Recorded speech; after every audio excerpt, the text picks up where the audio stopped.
Muy bien, hermanos, pues ahora sí, con lo que sigue, que vamos a seguir nuestro estudio del Evangelio de Juan.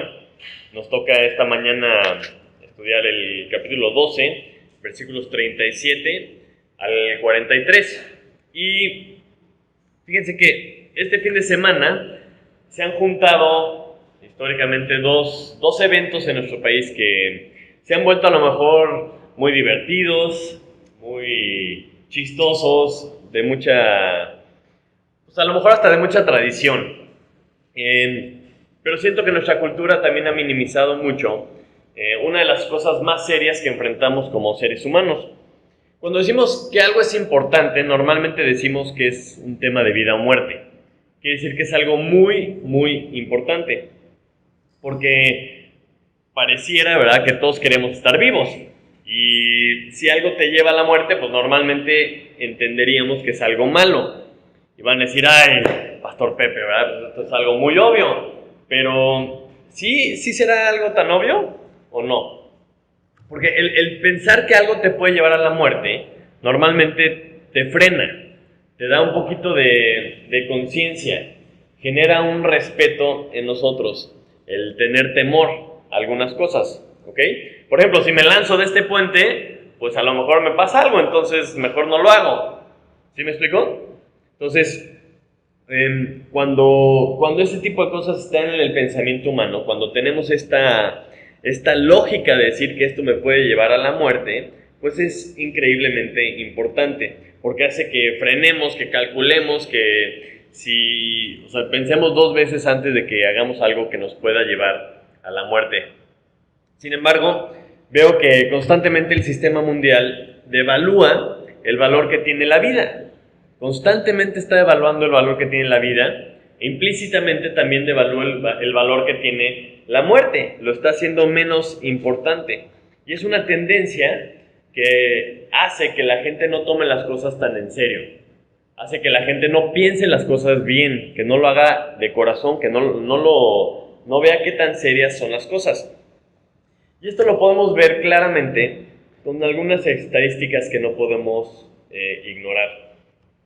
El punto no es indagar en las causas o empezar una discusión acerca de las fuentes y si son precisas o no es tanto el punto, sino que estamos viendo que algo está pasando, hay una razón de fondo por el que estamos viendo algunas estadísticas, como por ejemplo la Organización Mundial de la Salud nos dice que el suicidio es la segunda mayor causa de muerte de jóvenes entre 15 y 24 años.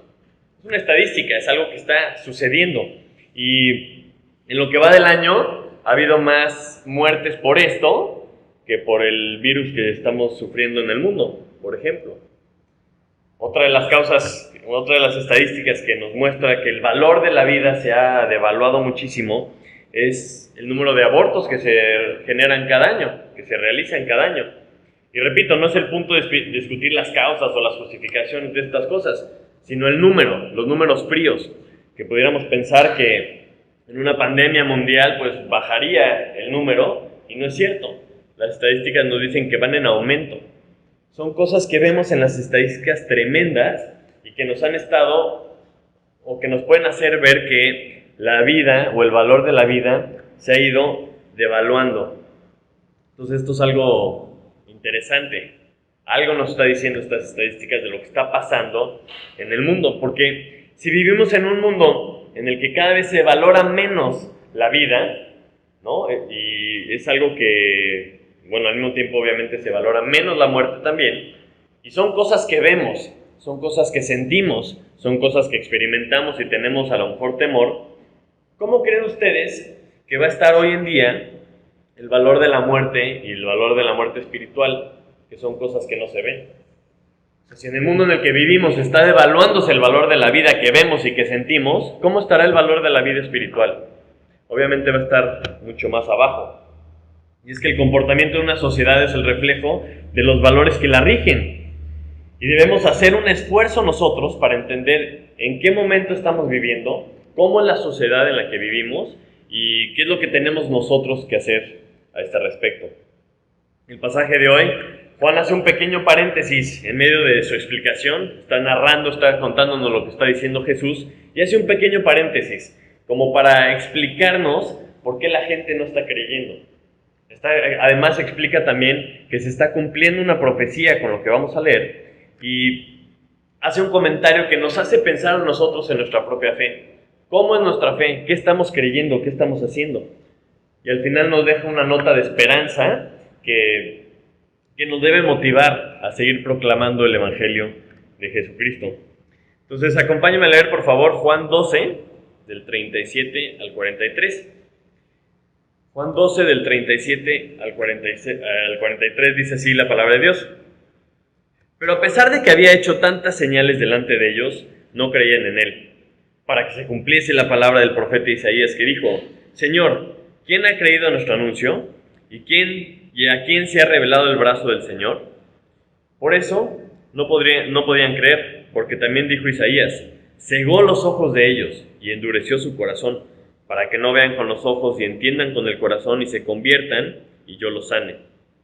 Isaías dijo esto cuando vio su gloria y habló acerca de él. Con todo esto, aún de los gobernantes muchos creyeron en él, pero a causa de los fariseos no lo confesaban, para no ser expulsados de la sinagoga, porque amaban más la gloria de los hombres que la gloria de Dios. Vamos a leer hasta aquí. Padre Santo, una vez más te damos gracias esta mañana porque podemos estar reunidos, Señor, para estudiar tu palabra, Señor, libremente. Te damos gracias por este lugar, te damos gracias por esta familia en la que podemos apoyarnos y podemos estar juntos alabándote, Señor, glorificando tu nombre. Te pido por favor que esta mañana estés con nosotros y nos ayudes a quitar cualquier distracción, Señor. Toques nuestro corazón, abras nuestro entendimiento para hacer lo que tú nos des y lo que tú nos instruyas, Señor. Ayúdanos a ser obedientes y te lo pedimos en el nombre de Jesús. Amén. Ok, entonces, un poquito de contexto de lo que hemos estado viendo. ¿Se acuerdan que Cristo está hablando, está diciéndoles que tiene que morir, que el trigo tiene que caer en la tierra y va a llevar mucho fruto? Y les dice, ¿no?, que aprovechen mientras la luz está aquí para que estén en luz, porque va a venir las tinieblas, y está diciendo todo esto. Y entonces Juan hace un pequeño paréntesis, y tenemos que recordar que Juan escribió este evangelio mucho tiempo después, más o menos 50 años después de que pasaron estas cosas. Y el propósito del evangelio de Juan lo vemos en Juan 20:31, que está diciendo que lo escribió para que creáis que Jesús es el Cristo, el Hijo de Dios, y para que creyendo tengáis vida en su nombre. El objetivo de haberlo escrito es para que creyéramos, todos los que lo leamos, que Jesús es Dios, que Jesús es el Mesías. Entonces, a estas alturas del Evangelio, ya estamos en el capítulo 12, todos los que estamos leyendo estamos fascinados, ¿verdad? Estamos encantados con todo lo que hemos leído. Estamos maravillados con todas las señales de Jesús, estamos diciendo es que no puede ser, esto es una cosa espectacular. Vez tras vez, historia tras historia, estamos encantados. Y cada vez que se menciona a los fariseos y su comportamiento, decimos, ay, no puede ser, no, estos cuates, no puede ser, ¿cómo no creen? Y cada vez que lo leemos sentimos lo mismo, ¿sí o no? Se siente así como, no puede ser, viendo, están ahí, están con Cristo y no creían. Entonces, este pasaje parece que el narrador, después de que está hablando de la luz y lo que está diciendo Jesús, parece que nos voltea a ver y nos dice, y es que a pesar de todo lo que estaban haciendo, no creían. ¿Sí me explicó? Está haciendo un paréntesis, volteando a ver a los lectores para explicarles algo. Entonces, dice que no creían, el versículo 37, a pesar de que había hecho tantas señales delante de ellos, no creían en él. Entonces, lo que están viendo, no lo creen. Lo que Jesús hacía, el poder que les había manifestado, no lo creían. Y vale la pena repasar un poquito los 7 milagros que acentúa Juan, porque son milagros fuera de serie, ¿no? Fuera de lo normal. Primero, en Juan 2 transforma el agua en vino. ¿Se acuerdan? En la boda transforma el agua en vino, algo imposible.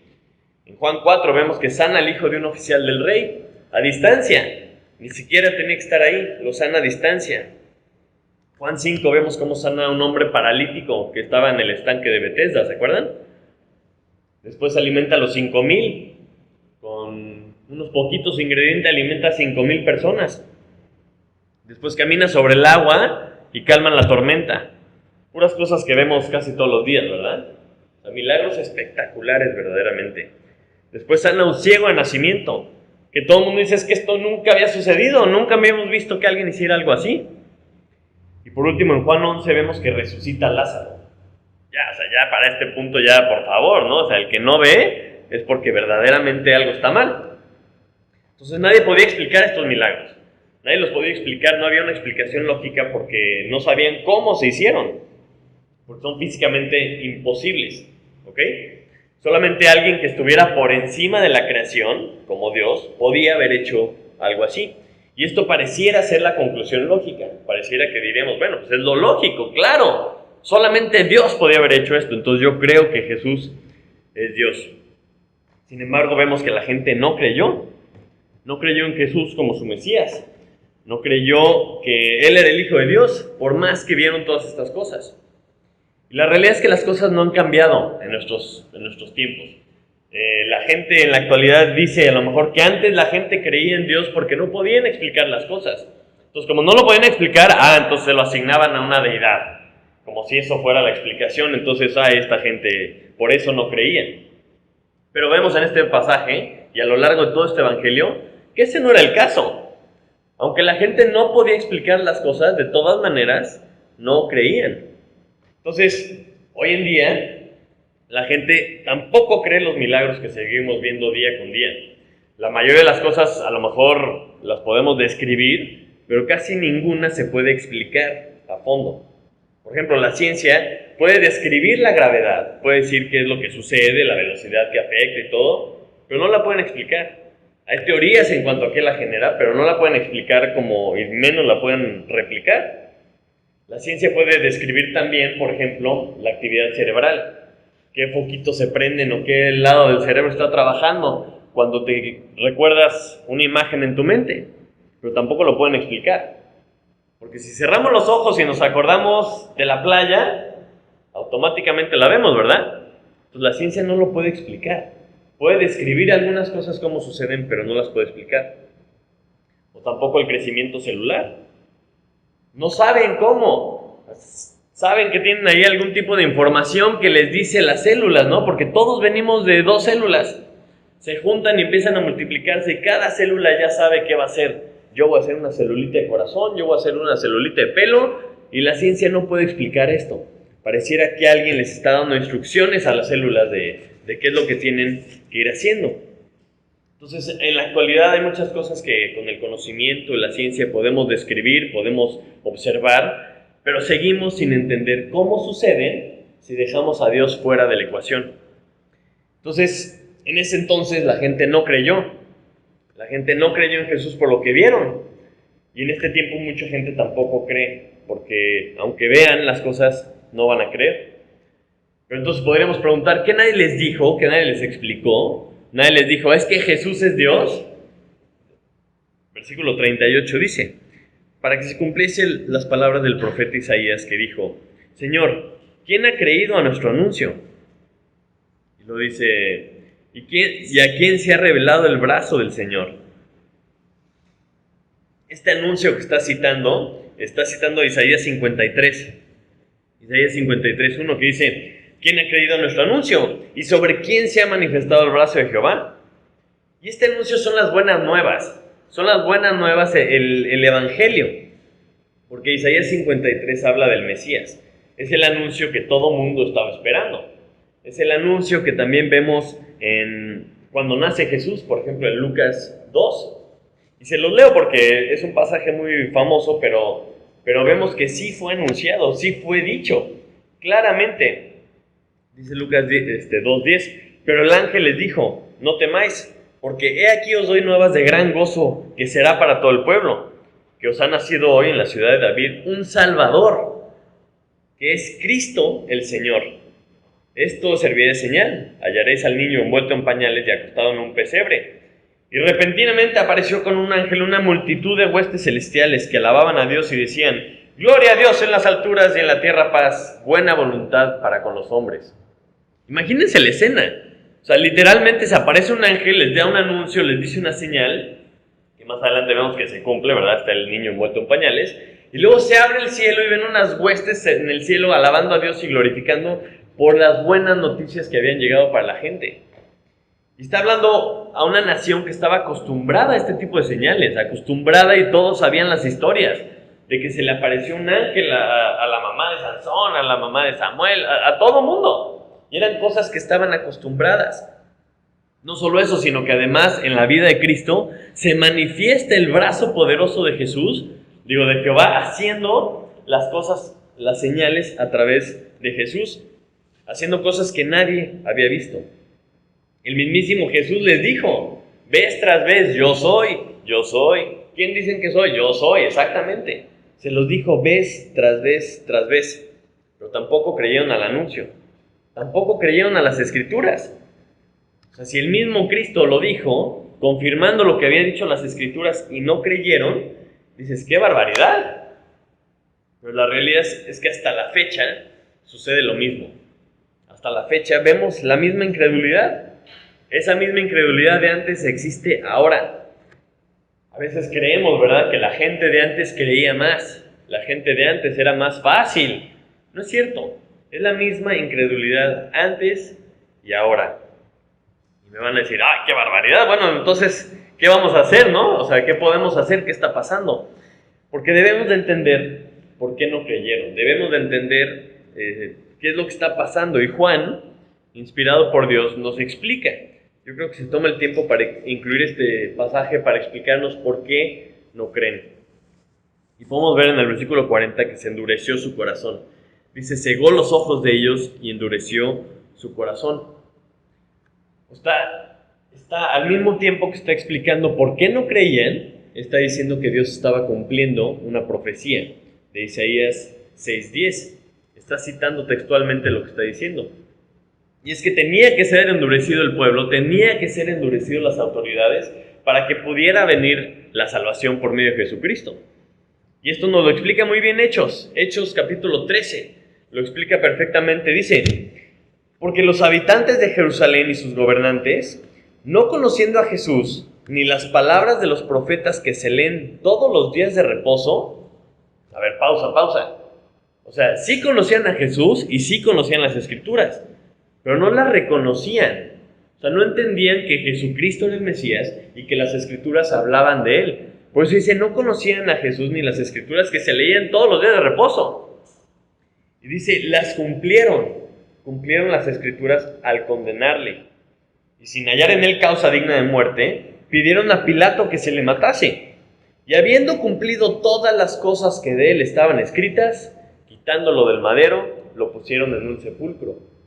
Ni cuenta se dieron ni cumplieron todas las cosas que de él estaban escritas. ¿Para qué? Porque dice, más Dios le levantó de los muertos.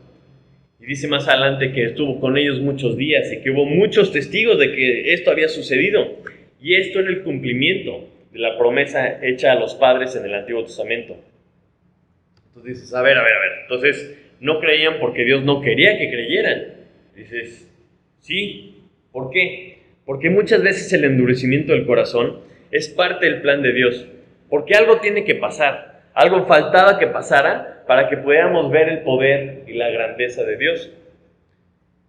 A veces nosotros en nuestras propias vidas no entendemos por qué no conocimos a Cristo antes.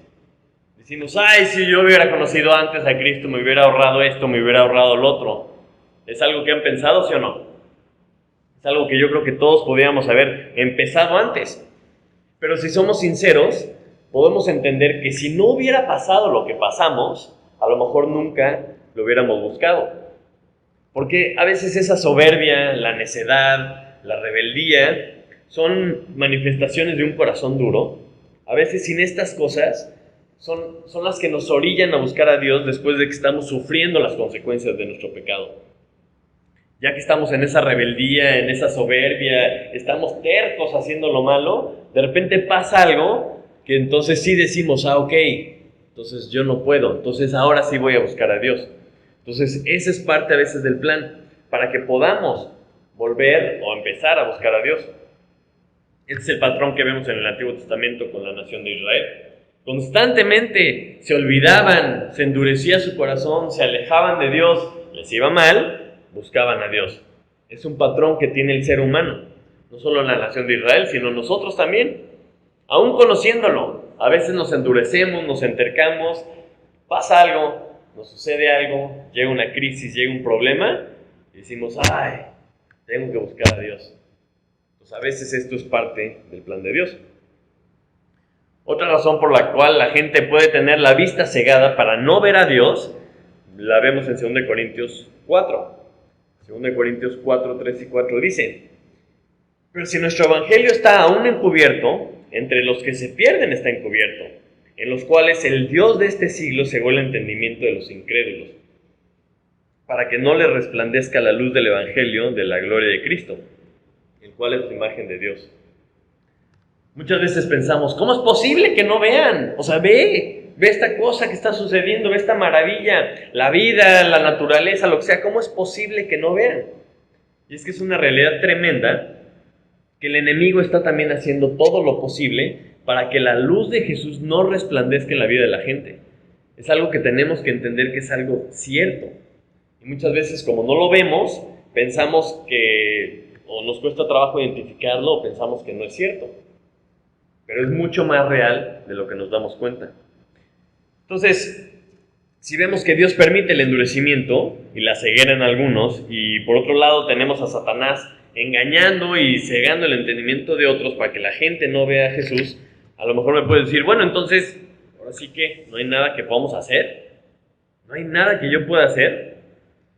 Sin embargo, el versículo 42 de nuestro pasaje de esta mañana dice: con todo esto, aún de los gobernantes, muchos creyeron en él. Aún de los gobernantes, con todo esto, la profecía que estaba cumpliendo, que mucha gente, o sea, lo tenía que rechazar, como hizo Isaías 53, a pesar de todo esto, muchos creyeron en él. Y es increíble que estos dos pasajes que acabamos de leer, el de Isaías 6 y el 2 Corintios 4, ambos hablan del endurecimiento de la gente y explican este endurecimiento, aunque es explicado tiempo después. Ahora sí que explican el endurecimiento después de que sucedió. Ambos pasajes están en medio de un contexto evangelístico. Están en medio de un contexto de personas que están predicando y proclamando el evangelio. Por ejemplo, Isaías dice que habiendo visto la visión del rey, en el versículo 41, dice: Isaías dijo esto cuando vio su gloria y habló acerca de él. O sea, Isaías está hablando de que ve la visión a un rey en su trono, con muchísima gloria, y está hablando de Jehová. Lo que Juan está diciendo que Isaías vio a Jesús. Isaías vio a Jesús sentado en el trono, y eso podríamos verlo en otro momento, pero es algo padrísimo porque está entendiendo lo que está pasando. Isaías dice: no, ya, no va a morir porque vi a Dios.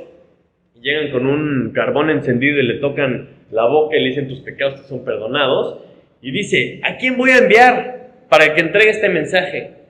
Isaías contesta: heme aquí, envíame a mí. Entonces, heme aquí. Entonces, ¿quién va a llevar el mensaje que tengo para esta nación rebelde? Y Isaías dice: yo. Y después dice que ha sido endurecido el corazón. Y luego le pregunta a Isaías: ¿hasta cuándo? Entonces, tenemos que entender que el endurecimiento de corazón también tiene un fin. Es un periodo de tiempo en la vida. Es algo que tiene fin, porque eso tenemos la esperanza. Por otro lado también, en 2 Corintios, el capítulo 4, versículo 1 dice: por lo cual también, teniendo nosotros este ministerio según la misericordia que hemos recibido, no desmayamos. Antes bien, renunciando al oculto y vergonzoso, no andando con astucia, ni adulterando la palabra de Dios, sino por la manifestación de la verdad, recomendándonos a toda conciencia humana delante de Dios. Y después viene a hablar de que están encubiertos los ojos por el Dios de este siglo, pero están sin desmayar predicando el evangelio, recomendando la visión, la verdad a todo humano. Y luego dice: porque no nos predicamos a nosotros mismos, sino a Jesucristo como Señor, y a nosotros como vuestros siervos por amor de Jesús. Porque Dios, que mandó que de las tinieblas resplandeciese la luz, es el que resplandeció en nuestros corazones para iluminación del conocimiento de la gloria de Dios en la paz de Jesucristo. Y, por eso nos deja una esperanza. Cuando está hablando de que la gente tiene duro el corazón y de que la gente no quiere creer, nos deja un mensaje de esperanza, de decir, hay algunos que van a creer, hay algunos que pueden creer con la predicación.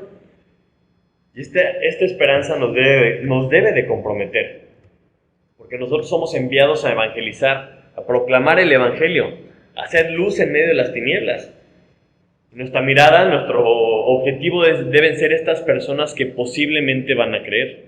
Eso es lo que debemos de estar pensando. Porque podemos hablar de que Dios sabe quién va a creer y quién no va a creer, y podemos a lo mejor meternos en esa discusión, pero yo estoy convencido de que Dios no nos dice quién va a creer para que tengamos la esperanza de que si hablamos, alguien va a poder creer. Juan nos habla de este endurecimiento del corazón de la gente mucho tiempo después. Voltea para atrás y dice, claro, tenían el corazón endurecido. Pero en ese momento que estaban pasando las cosas, Jesús mismo estaba diciendo la verdad, estaba proclamando la verdad, estaba diciendo que Él era el Mesías y que el reino había llegado y que el que creyera en Él iba a tener vida eterna. ¿Por qué? Porque algunos de los que están ahí iban a creer.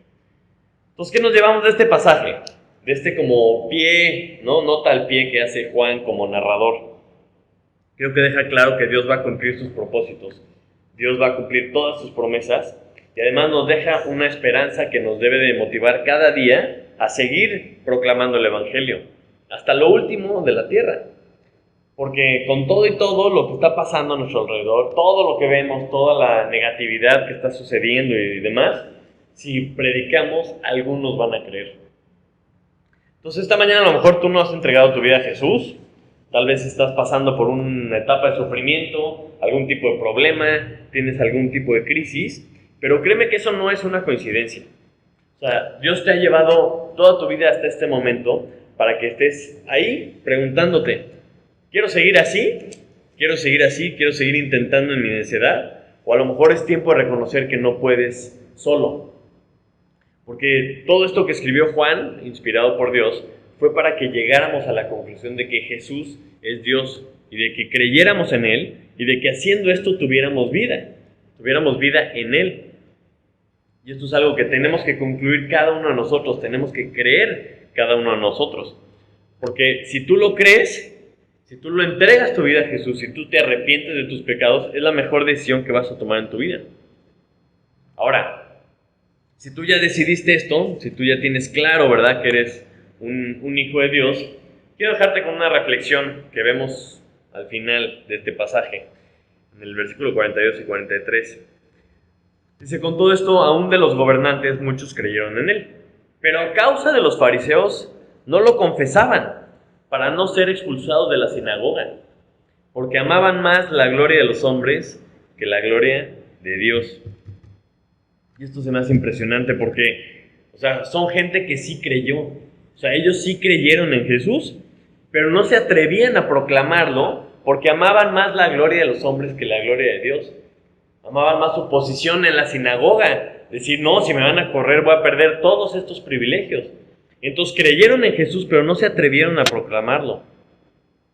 Entonces, hermano, hermana, si tú esta mañana crees que Jesús es Dios, crees que la Biblia es la palabra de Dios, crees que Dios va a cumplir todas sus promesas y todas las cosas que Él ha dicho, necesitas levantar la voz. Necesitas vivir como Dios dice que vivamos. Necesitas ser lo que en realidad eres. Necesitas ser un hijo de Dios y que la gente pueda ver e identificarte como un hijo de Dios. Que hagas todo lo que se necesita para que la gente vea eso. Y es que la vida y la muerte son algo muy serio. Y si hablamos de la vida y la muerte espiritual es algo todavía más serio. La muerte no es un juego. No podemos caer en los valores de este mundo de decir, bueno, esto está padre, es cultural, es una cuestión así. No es cierto. La vida es algo muy serio. La muerte es algo muy serio. Y los valores de este mundo nos están llevando a valorar más la comodidad sobre la incomodidad. La felicidad es más importante que la infelicidad. Entonces es más importante mi comodidad que la vida o que la muerte. Y esos son los valores que están moviendo este mundo. Y si tú crees lo que Dios dice, si sí crees lo que Dios dice, te debes de tomar esto muy en serio, porque eso es lo que Él dice, y la vida tiene una importancia tremenda. Pero si tú crees en Cristo, si tú estás convencido, pero no sabes qué hacer, si no sabes cómo hacerle, si no sabes cómo hacer este cambio, acércate a la iglesia. Acércate a la iglesia porque Dios nos ha dado una familia para equiparnos para toda buena obra. O sea, esta familia que Dios nos ha dado es precisamente para esto, para que no estemos solos, para que no estemos solos. La palabra de Dios dice que si confesamos con la boca que Jesús es el Señor y creemos en nuestro corazón que Dios le levantó de los muertos, seremos salvos. Porque con el corazón se cree para justicia, eso nos queda claro, pero con la boca se confiesa para salvación. Por eso es tan importante que lo confesemos, porque al confesarlo otras personas dicen, oye, sí es cierto. Otras personas pueden llegar a creer, o también otras personas pueden tener el valor de decir, yo también voy a confesar a Jesús en mi vida. No debemos amar más lo que la gente opina que lo que Dios opina de nosotros. Y tenemos esta responsabilidad de confesarlo, de proclamarlo y de publicarlo a tiempo y fuera de tiempo. Porque en medio de tanta oscuridad en la que estamos viviendo, es nuestra responsabilidad alumbrar la luz de Jesús. Porque nunca sabemos quién puede estar oyendo. Y en una de esas, cuando nosotros proclamamos, cuando nosotros llevamos el Evangelio, predicamos lo que Dios dice, en una de esas, alguna otra persona puede llegar a conocer a Jesús y entregarle su vida. Y a fin de cuentas, para eso estamos. A fin de cuentas, para eso Dios nos ha encomendado la gran comisión de ir y hacer discípulos hasta lo último de la tierra. Vamos a orar.